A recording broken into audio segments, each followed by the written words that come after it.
ఇక bulletin details చూద్దాం. Kaleshwaram report విషయంలో తెలంగాణ కేబినెట్ కీలక నిర్ణయం తీసుకుంది.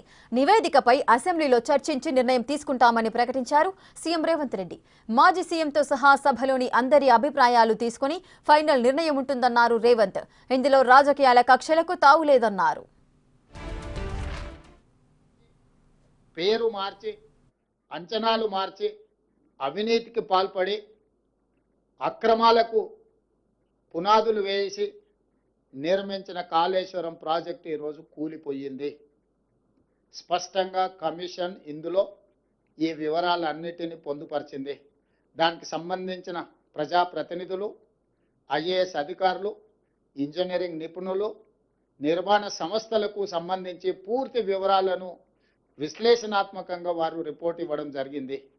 ఈ నివేదికను ఈరోజు మంత్రివర్గంలో ఆమోదించడమే కాకుండా రాబోయే రోజుల్లో శాసనసభలో ప్రవేశపెట్టి అన్ని రాజకీయ పక్షాలకు వారి అభిప్రాయాన్ని చెప్పే అవకాశం కల్పించి, including leader of opposition the then chief minister Chandrashekar Rao గారు, ఆనాటి సాగునీటి పారుదల మంత్రులు, ఇతర మంత్రులందరూ కూడా ఆనాటి మంత్రివర్గంలో ఉన్న వాళ్ళందరూ కూడా వాళ్ళ అభిప్రాయాలు చెప్పడమే కాకుండా చట్టసభలలో, శాసనసభలో కావచ్చు, శాసన మండలిలో కావచ్చు, ప్రజాప్రతినిధులు స్పష్టంగా ఈ నివేదిక పట్ల ఒక అవగాహన తెచ్చుకోవడమే కాకుండా వాళ్ళ అభిప్రాయాలను స్వేచ్ఛగా చెప్పడానికి అవకాశం కల్పించాలని ఈరోజు మంత్రివర్గ సమావేశంలో మేము నిర్ణయం తీసుకున్నాం.